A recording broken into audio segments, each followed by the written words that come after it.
बोल सकुदेव भगवान की जय।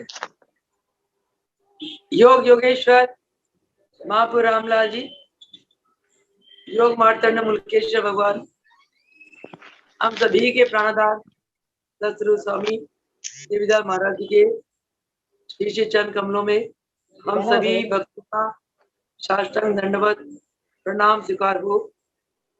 हे प्रभु, आप जी की कृपा करुणा आशीर्वाद से आज सत्संग आरंभ करने जा रहे हैं। प्रभु के चरणों में विनती है, हे प्रभु कृपा कर इस सत्संग में ज्ञान आप जी ही दें। प्रभु जी के जीवन के, दादा गुरुदेव जी के, मुल्केश्वर भगवान के जीवन के अलौकिक घटनाओं से, उनके श्रीमुख से निकले हुए ज्ञान से हमारा हृदय स्थल पवित्र करे, शुद्ध करे, प्रभु भक्ति में लवलीन करे और गुरु भक्ति के प्रति हम हर पल आगे बढ़कर अपने जीवन को दिव्य और सफल बनाए। इसी प्रार्थना के साथ प्रभु जी के चरणों में हम सभी भक्तों का, उनके बच्चों का साष्टांग दंडवत प्रणाम स्वीकार हो। बोल सकुदेव भगवान। पिछले कई दिनों से योग के साक्षात्कार जो हमारे सदगुरु भगवान ने इस पुस्तक को लिखा है, उसके अंतर्गत हमने दादा गुरुदेव जी के जीवन के अनेक घटनाओं का हमें जानकारी मिली। उसके बाद प्रभु जी के मद्रास यात्रा के ऊपर सत्संग चलता रहा और इसी कड़ी में हमने यहाँ तक जाना कि किस प्रकार दक्षिण भारत के भक्तों ने प्रभु जी के चरणों में प्रेम भाव से अनुनय विनय करके प्रभु जी को मद्रास में बुलवाया। मद्रास की यात्रा आरंभ हुई। प्रभु जी सबसे पहले गुंटूर शहर में पहुंचे। उस समय आंध्रा और मद्रास सभी दक्षिण भारत के अंतर्गत ही कहा जाता था और वहां अष्टकोटि रामनाम महोत्सव में प्रभु जी को बड़े धूमधाम के साथ भजन कीर्तन मंडली के साथ एरावत में, सुसज्जित एरावत में विराजमान कराकर जुलूस के साथ प्रभु जी को पंडाल तक ले लिया गया।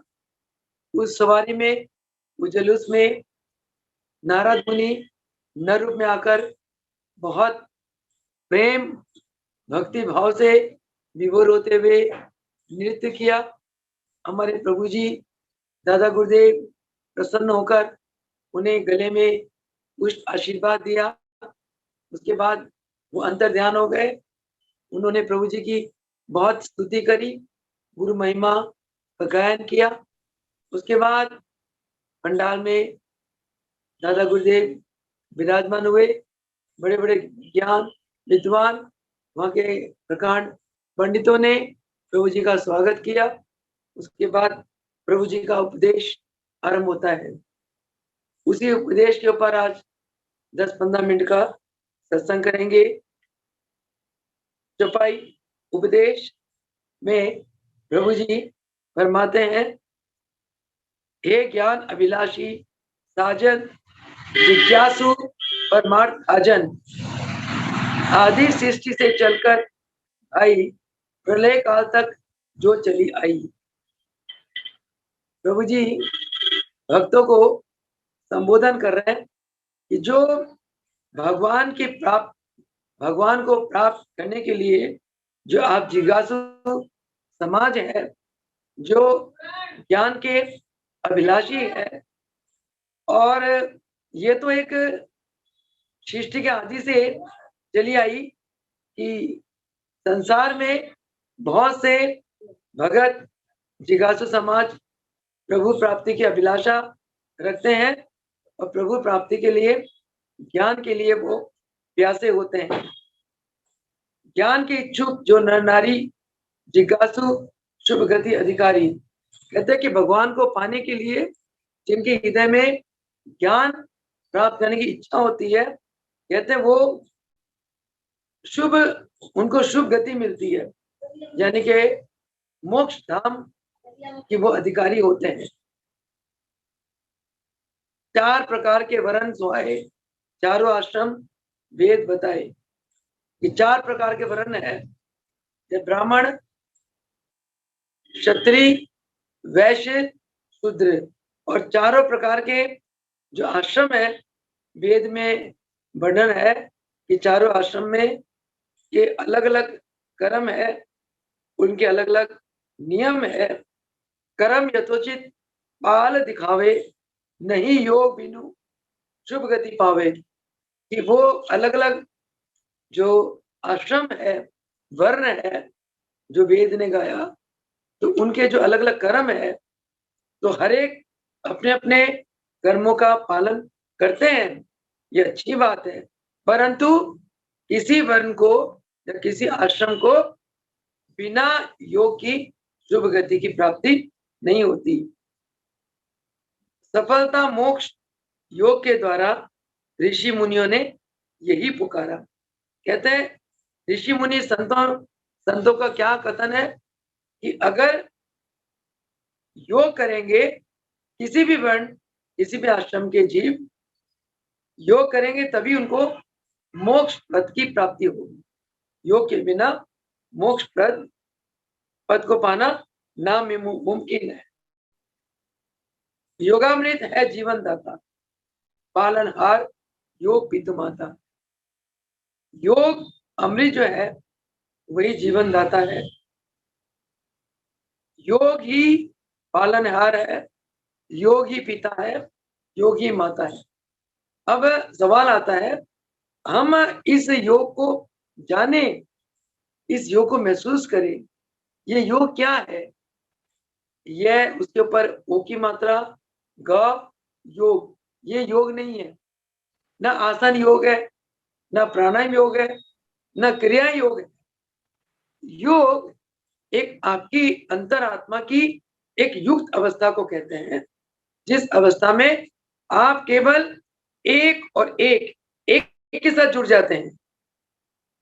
आपके अंदर एक ईश्वरीय पावर है, जब आप उस पावर के साथ जुड़ जाते हैं, जुड़कर आप अपने इंद्रियां या देह के अनुभूति से परे होकर एक अद्भुत आत्म तत्व की आपको अनुभूति होने लगती है। उस समय आप उसी आत्म तत्व को अपने सदगुरु भगवान के अंदर देखते हैं, और उस समय सदगुरु भगवान आपको विश्वव्यापी अनुभूत होते हैं। और उस समय जो आपकी कनेक्टिविटी, आपके जोड़ जुड़ाव सतगुरु भगवान के दिव्य स्वरूप से होता है, उस समय आप उनके स्वरूप में लय हो जाते हो, और आपके अंदर ईश्वरीय शक्ति, ईश्वर ताकत दिव्य प्रकाश के रूप में जागृत हो जाती है, और आप उस एक के साथ एक हो जाते हो। उस एक में आप अभेद हो जाते हो। वो एक के साथ एक होना या एक में अभेद होना, इसको योग कहते हैं। तो वो एक क्या है? वो एक आत्म तत्व है, और उस आत्म तत्व में जब एक हो जाते हो, उस आत्म तत्व में आपको अपने सतगुरु भगवान के दिव्य उपस्थिति, उनके दिव्य विद्यमान की अनुभूति होती है, और आपको हर पल, हर क्षण, हर स्थान पे केवल और केवल गुरु का प्रकाश अनुभूत होता है। योग को हम इस भौतिक आंखों से नहीं देख सकते हैं, योग को इस भौतिक मुंह से वर्णन नहीं कर सकते हैं, योग की महिमा इन भौतिक कानों से हम श्रवण नहीं कर सकते हैं। ये चीजें केवल एक अनुभूति की चीज है। जैसे गूंगा गुड़ खाता है, और हम कोई पूछे गुड़ का स्वाद क्या है, गूंगा नहीं बता पाता, क्योंकि वो वाणी से बोल नहीं सकता, वो गुड़ के स्वाद को अनुभूत करता है।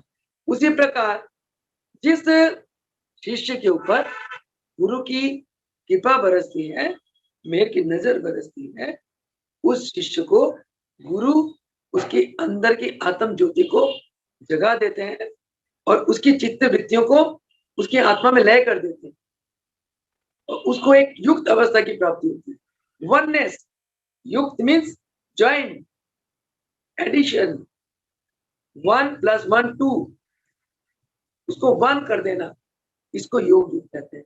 तो इस अवस्था को ही कहते हैं, ये जिसको ये योग युक्त अवस्था की प्राप्ति होती है, उसी का जीवन बहुत बढ़िया चलता है। इसीलिए प्रभु जी ने प्रवचन में कहा, योग अमृत है जीवन दाता, और उस योग युक्त अवस्था ही हमारे जीवन का पालन करता है। तभी कहा गया ये योग अमृत पालनहार। और योग मानव को रक्षा करता है। ये योग युक्त अवस्था में जो एक हमारे अंदर एक पावर होती है, वो पावर से हमारी रक्षा होती है। और ये पावर कहाँ से आती है? ये पावर आती है तप से, त्याग से, साधना से। केवल वाणी से नहीं, वाणी में तो जमा घटाव होता है, कह दिया बस, हम ऐसे हैं, हम ऐसे, ये है वो है, नहीं, नथिंग। एक अनुभूति की चीज है वो, तप और त्याग, स्वाध्याय, साधना। अब कहते हैं भगवान राम ने पत्थर को टच कर दिया, वहां से अहिल्या प्रकट हो गई। अज्ञानी लोगों ने सवाल किया, अज्ञानी लोग कहते हैं ये कैसे हो सकता है? भाई राम ने अंगूठा लगा पत्थर को और अहिल्या प्रकट हो गई, अहिल्या का मुक्ति हो गई उसकी, ये कैसे हो सकता है? तो गुरु ने क्या जवाब दिया, ये संभव है, क्योंकि भगवान जब नर रूप में आते हैं ना, तो अज्ञानियों को वो नर लगते हैं, उनके अंदर की दो शक्तियों को अज्ञानी लोग पहचान नहीं पाते। जैसे हमारे देवी दयाल महाराज जी रहे, और हमने उनको, ठीक है पावरफुल है, गुरु है, भगवान है, हमने श्रद्धा बहुत करी, भक्ति करी है, परंतु हम उनके जो प्रॉपर ईश्वरीय स्वरूप, जो रामलाल प्रभु मुलकराज प्रभु जी का जो एक ईश्वरीय फॉर्म है, हम उस फॉर्म से वंचित रहे। तभी हम साधारणता से हंस खेल के कोई बात कर दी, कोई सुन ली, और हम देख रहे हमारे साथ चल रहे, पी रहे, अरे बोल रहे, और हम सोचेंगे तो हमारे तरह एक्शन कर रहे। एक अंदर एक अज्ञानता आ जाती है, उस अज्ञानता के वश हम उस भगवान जो नरूप में है, हम उसको पहचानने में असमर्थ हो जाते हैं। उसी प्रकार भगवान राम को जब टच करा, लोग हैरान हो गए, वो कहते हैं इट इज इम्पॉसिबल। तब गुरु ने क्या कहा, इट इज 100% पॉसिबल। क्योंकि राम के अंदर ऐसी कौन सी शक्ति आ गई जो हमारे में नहीं है? उन्होंने कहा कि राम ने जो तप किया, जो त्याग किया, जो अध्याय किया, अपने जीवन को संयमित रखा, साधना किया, उससे राम के अंदर एक ईश्वरीय पावर जाग गई, सुप्रीम पावर जागी राम के अंदर। और वो पावर से जब पत्थर को टच किया, अहिल्या का उद्धार हो गया। तो महाराज जी ने जो हम लोगों को टच करके, आशीर्वाद देके, सिर पे हाथ देके, सेवा देके, जो भी हमारा कल्याण किया, और आज भी कर रहे हैं, आज भी कर रहे हैं, ये महाराज जी केवल अपने तप के बल, जो उन्होंने अपने गुरु के चरणों में इतने समर्पित हो गए, परिवार के होते हुए भी दिन रात गुरु के दीवाने, गुरु के सेवा में सारा जीवन समर्पित कर दिया। गुरु शरीर रूप से चले गए, गुरु के कार्य निष्काम निस्वार्थ भाव से करते गए अंत तक। वो तो इस शरीर ने 28 साल दिन रात देखा कि मेरे गुरु ने अपने गुरुदेव की कार्य को किस प्रकार अंत तक करा। ना दिन देखा, ना रात देखा, ना अपनी सेहत देखी। महाराज जो अपनी सेहत की, अपने खान पान का परवाही नहीं होता था। एक ही धुन योग, एक ही धुन भगत, योग और भगत और आश्रम और प्रभु जी का कार्य, चौथा धुन था ही नहीं महाराज जी का। यही कारण है कि महाराज जी कहते कि खुद को कर बुलंद इतना, खुद को कर बुलंद इतना कि हर तकदीर से पहले खुदा खुद बंदा से पूछे कि तेरी रजा क्या है। तो हमारे गुरुदेव ने अपने आप को, अपनी हस्ती को इतनी मिटा दी कि रामलाल प्रभु जी जो कलयुग के अवतारी भगवान है, मुल्केश्वर भगवान, उन्होंने सारा आशीर्वाद देवदास भगवान के ऊपर न्यौछावर कर दिया।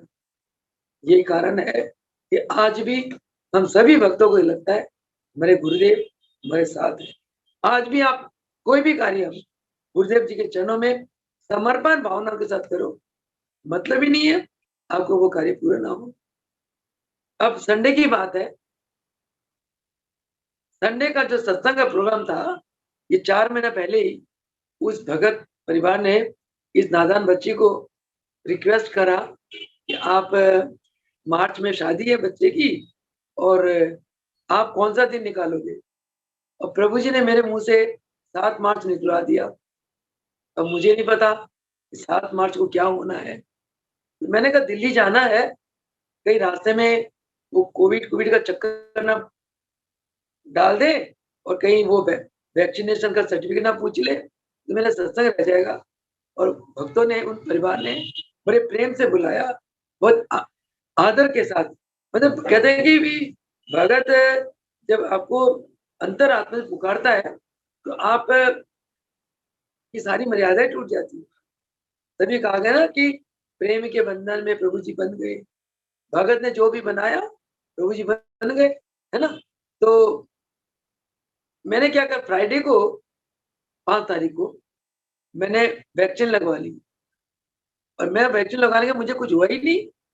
शाम को क्लास ली, मार्केट भी गई, प्रभु जी को सीनरी का वो फ्रेमिंग देना था और सीनरी का बॉर्डर प्रभु जी का कार्य मैंने खुद पसंद करना था। मैं ऐसे तो करती नहीं हूँ, जाओ जी ये ले जाओ मार्केट में, इसे फ्रेमिंग करा लेना, पता नहीं कैसा फ्रेमिंग कर दे, मुझे पसंद आए ना आए। जो मेरा प्यार है प्रभु जी के लिए, क्या पता उसके अंदर उतना है कि नहीं। मैं खुद ही गई, जूम मीटिंग भी मैंने उस दिन शायद मिस करा। अगले दिन मुझे जी बुखार हो गया। जब सैटरडे बुखार हुआ, मैंने पक्का सोच लिया कि प्रभु जी की इच्छा नहीं है। मैंने प्रभु जी पे छोड़ दिया, प्रभु जी आप जानो, आपका काम है। मैं कहती हूँ 7:30 हम लोग करनाल से निकले, रास्ते में पेट्रोल डुला के करनाल हमने 8 बजे छोड़ा। 10:30 मतलब इतने रास्ते में इतने ट्रक, इतने वो सारे किसानों का रैली, और प्रभु जी कैसे ले गए। डॉट 10:30 बजे हम उनके दरवाजे पे थे। सब कुछ प्रभु जी छोड़ दिया। और रात को जब मैं सोने लगी, तभी तबीयत इतनी बढ़िया नहीं थी। अगले दिन सुबह मैं फ्रेश उठी, योगा क्लास ली, चाय वाय ली और 7:15 तक क्लास ली, 7:30 चल पड़ी, बस 10:30 पहुंच गए चरणों में। इसको कहते हैं भगवान, कि भगवान ने ये दिखा दिया कि मुन्नी आज भी हम भक्तों के साथ हैं। तो ये हमारे देवीदास महाराज जी का तप और त्याग और गुरु के प्रति अनन्य भक्ति। अनन्य, अनन्य किसको कहते हैं कि सब कुछ तेरा, मन तेरा, तन तेरा, धन तेरा, मेरा जीवन तेरा, ये मेरे शरीर तेरा, सब कुछ तेरा, और तेरी आज्ञा मुझको सर्वोपरि। तू जैसे चलाए, जो कहे मैं वैसे ही चलूंगा, इसको कहते समर्पण। तो ये सब हमारे देवीदास महाराज जी, जिनका हम जन्मदिन मनाने जा रहे हैं, उन्हीं की कृपा करुणा आशीर्वाद से उनकी जन्म शताब्दी हमने 8 मार्च को 2020 में मनाई थी। लोकल भगत एकत्रित हुए थे, करीब 200-250 आ गए थे। और सभी बाहर के भक्तों को इसलिए नहीं बुलाया गया, कोरोना का बहुत स्ट्रॉन्ग कहर चल रहा था, तो इसीलिए तो प्रभु जी ने कृपा करके अपना जन्मदिन का जो फंक्शन रखा करनाल में, जिस स्थान को प्रभु जी ने लास्ट के 3 साल अनंत ईश्वरीय शक्तियों के साथ सींचा है। और जिस जैसे माँ सबसे छोटे बच्चे को ज्यादा प्यार करती है, ये महाराज जी का सबसे लास्ट आश्रम जो मैंने स्वयं बनाया, इस आश्रम को महाराज जी ने लास्ट के 3 साल बहुत प्यार करा, बहुत रिलैक्स रहते थे, आनंद में रहते थे, बहुत लोगों पे कृपा बरसाई इस स्थान पर बैठकर, जहाँ महाराज जी भ्रमण करते थे, आके यहीं रेस्ट लेना। 3 साल ऐसे रहे। तो इस स्थान पर उन्हीं की कृपा से 20 और 21 मार्च को उनका जन्मदिन मनाने जा रहे हैं। और इसमें, इस पावन धाम में जो गुरुदेव ने एक एक कण में शक्तिपात किया, इस धाम में आप सब आए, आकर गुरुदेव की प्रेजेंस को महसूस करें, गुरुदेव का आशीर्वाद को प्राप्त करें। और ये सब कहते हैं कि एक महापुरुष जब अगले लोग को गमन करते हैं, तो जिस स्थान पे रहते हैं, अपनी सारी सिद्धि शक्तियां वहां डाल देते हैं। आज मैं इस बात को महसूस करती हूँ, इस स्थान के कण कण में महाराज जी ने कैसे शक्तिपात करा स्थान को। तो आज भी यहाँ विराजमान है, जो करते खुद करते हैं, भगत आते हैं, कृपा खुद बरसाते हैं, हर भगत की मुरादे भगवान खुद पूरी करते हैं। तो इसीलिए ये कहा गया है कि हमारे गुरुदेव 24 घंटे योग युक्त अवस्था में रहा करते थे। तभी मुलकेश्वर भगवान ने ये जो प्रवचन में कहा, योग ही योगा मंत्र है जीवन दाता, पालनहार योग पितु माता, योग ही नैया पार उतारे। जब आप योग युक्त अवस्था में रहोगे तो आपकी किस्मत इतनी चमकेगी कि आप भवसागर पार हो जाओगे, पता ही नहीं चलेगा। जो प्रेजेंट में हम काम करते हैं उसका फल फ्यूचर में मिलता है। इसीलिए अपनी किस्मत हमारा प्रेजेंट बनाता है। हम कहते हैं कि किस्मत खराब है, हमारी किस्मत में ये नहीं है, भगवान ने ये नहीं दिया, ये नहीं करा, नहीं। हम प्रेजेंट को एक आनंद के साथ नहीं जीते। प्रेजेंट को हम योग युक्त अवस्था के साथ नहीं जीते। प्रेजेंट को हम कैसे जीते हैं? फ्यूचर की प्लानिंग में, वो हमारे हाथ है नहीं, या पास्ट के चिंतन में, पास्ट के पश्चाताप में, अरे पास्ट में ये हो गया, मैं ये कर लेती, ये हो जाता, क्या फायदा? उसमें हमारी किस्मत नहीं बनती। और फ्यूचर की चिंतन में कोई किस्मत नहीं बनती। जो प्रेजेंट में आप योग युक्त अवस्था में रहते हो, उस अवस्था से आपकी किस्मत बनती है। आज का आपका जो कर्म है वो कल की किस्मत है। इसीलिए इस बात को सोचते हुए हर पल हर घड़ी प्रेजेंट में जियो। प्रेजेंट आपका कैसा चल रहा है? क्या आप प्रेजेंट में रहकर क्या श्वासों में जाप कर रहे हो? आपके हृदय में एक आत्मा की अनुभूति है? आप अपनी आत्मा में अपनी चित्त वृत्तियां एकाग्रित है? इस आत्मा में अपने गुरुदेव के दिव्य प्रकाश को आपको महसूस हो रहा है, अनुभूत हो रहा है? इस चीज को महसूस करो। तभी महाराज जी ने फरमाया था कि मेरे बच्चे हर रोज 11 माला का महामंत्र का जाप करेंगे तो आने वाले कष्टों से मुक्त रहेंगे। क्योंकि आज का क्या हो, जाप का फल कल मिलेगा। जैसा हम भोजन करते हैं, भोजन करने के बाद भोजन पचता है, 24 घंटे लगते हैं पचने में। आज का क्या भोजन कल पचेगा, पच के क्या होगा? ब्लड बनेगा। अच्छा भोजन आज करोगे, बढ़िया ब्लड बनेगा।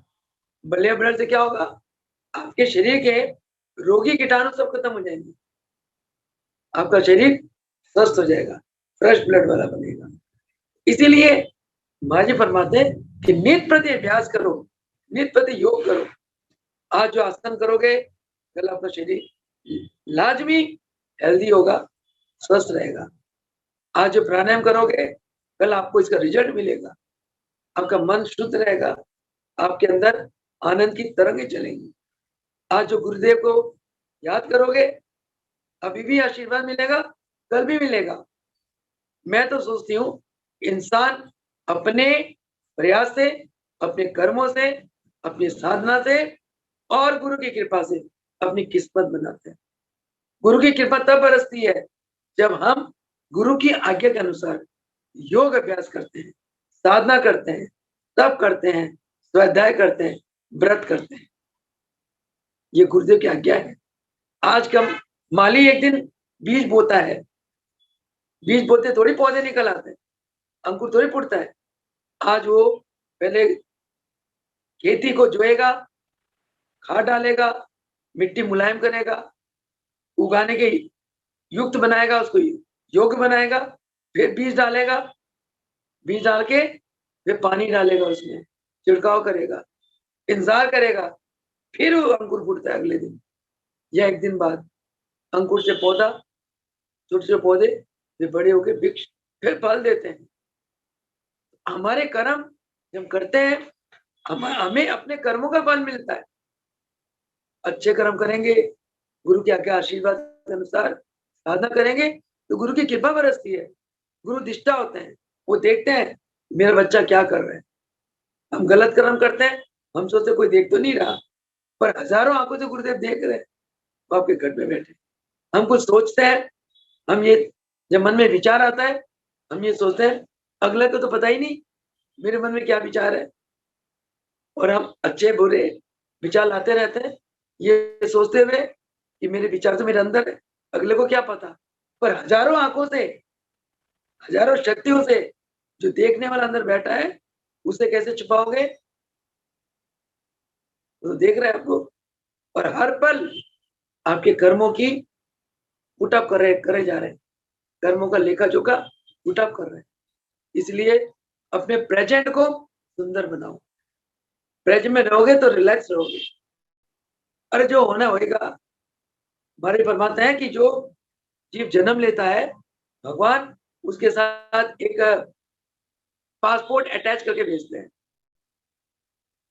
जब बैंक का खाता खोलते हैं ना, बैंक अकाउंट, पासबुक होता है, उसमें आमद खर्च लिखा होता है। इसी प्रकार एक सर्टिफिकेट, चिट्ठा, हमारी अपनी भाषा में चिट्ठा कहते थे। हर जीव के साथ एक चिट्ठा अटैच होता है। उस चिट्ठे में लिखा होता है इस समय में ये होगा, अब ये होगा, अब ये होगा, और ये तुम्हारी मौत हो जाएगी, और ये इसके साथ होंगे। हर एक के साथ अटैच है।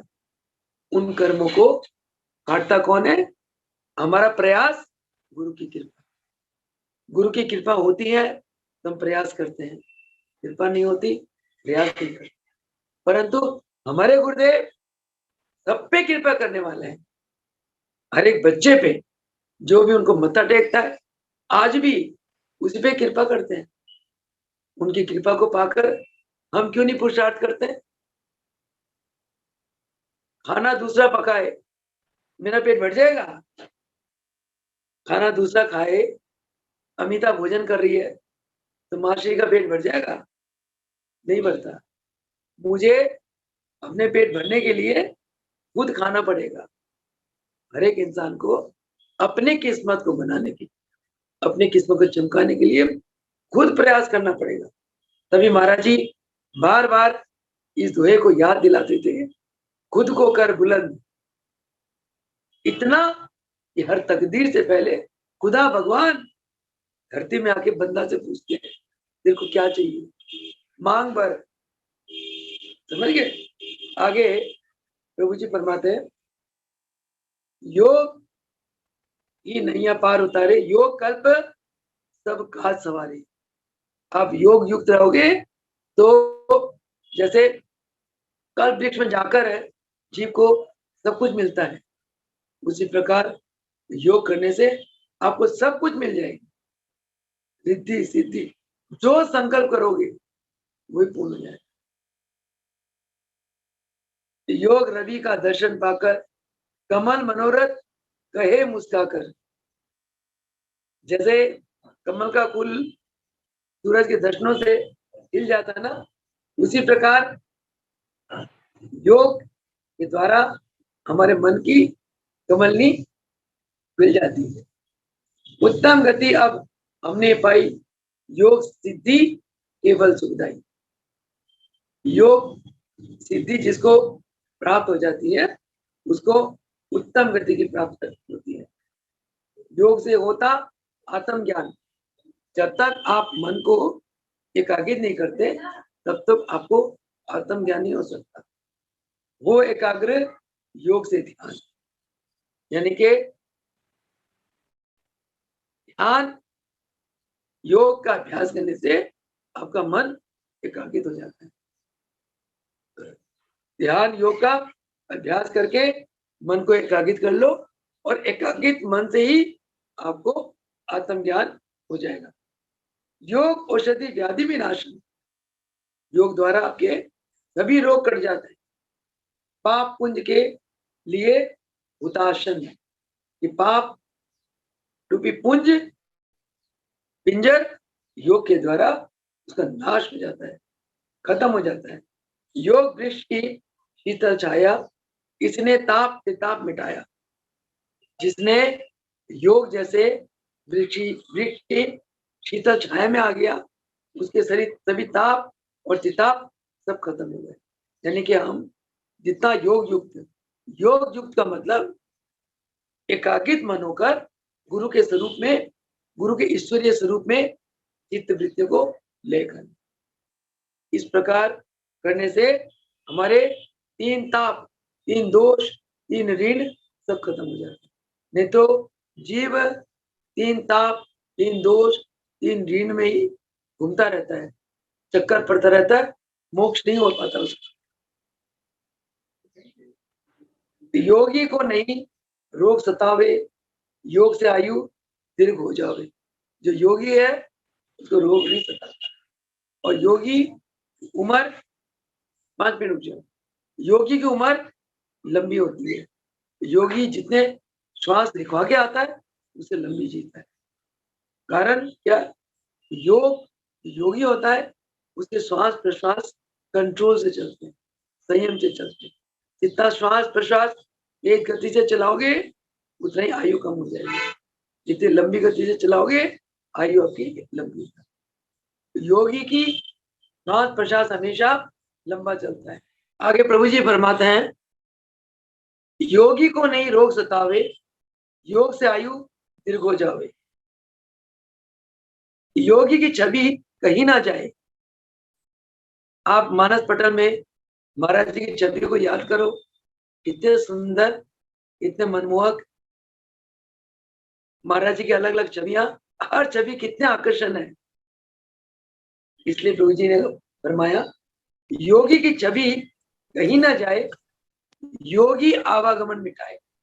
योगी होते हैं, उनकी छवि बहुत मनमोहक लगती है, क्योंकि योगी वो है जो अपनी आत्मा के साथ, अपने परमात्मा के साथ योग युक्त रहते हैं और अपनी आत्मा में सद्गुरु भगवान के दिव्य स्वरूप के ध्यान में लवलीन रहते हैं।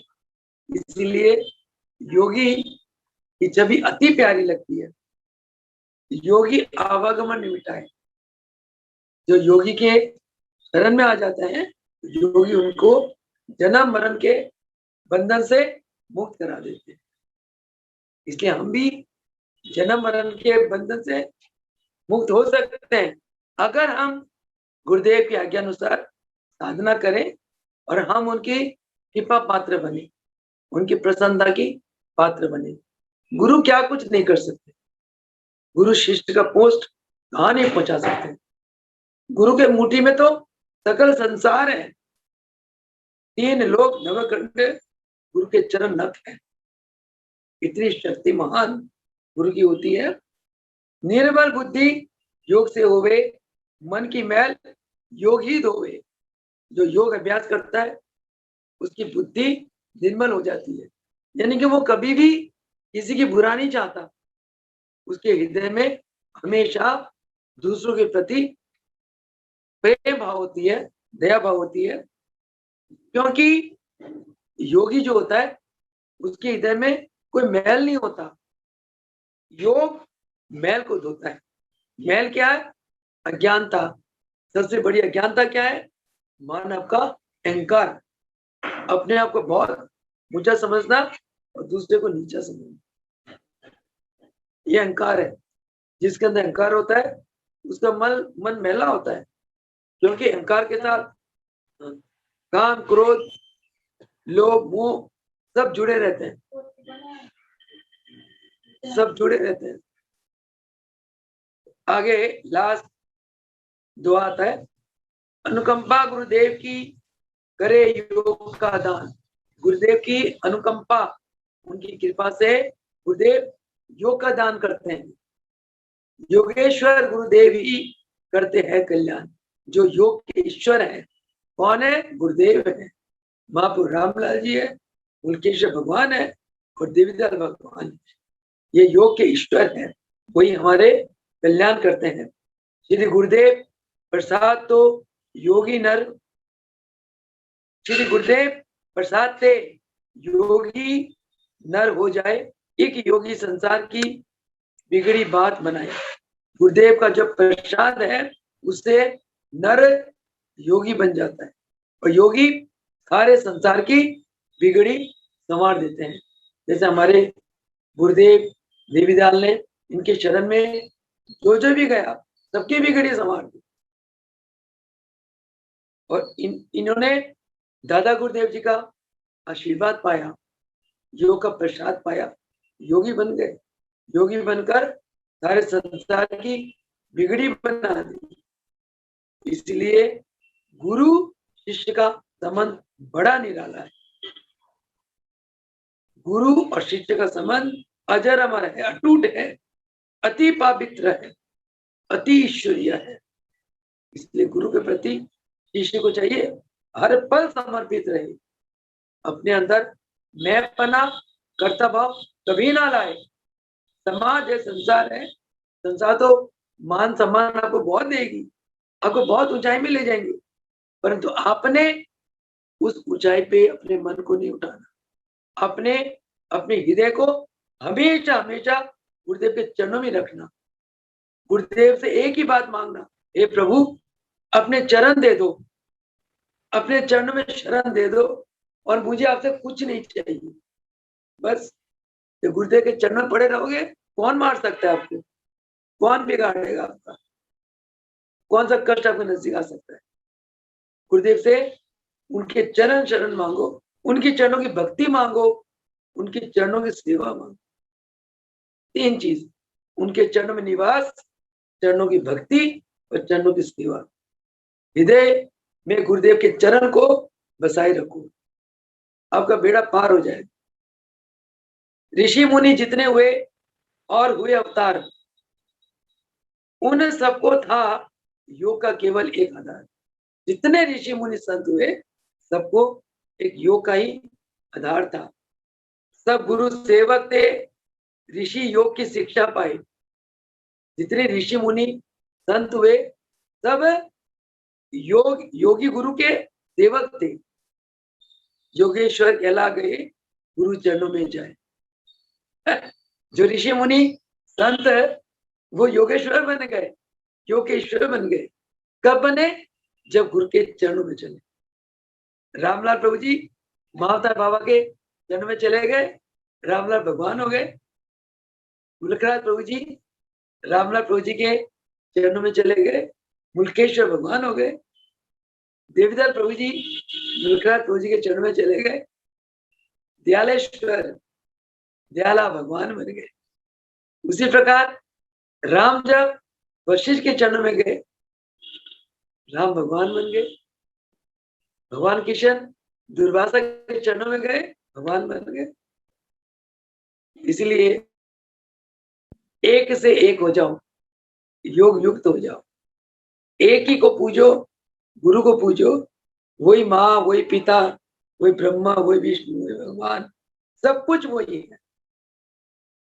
गुरुदेव ही मुल्केश्वर भगवान के रूप है, गुरुदेव ही रामलाल महाप्रभु जी। ऐसे गुरु को गुरुदेव भगवान की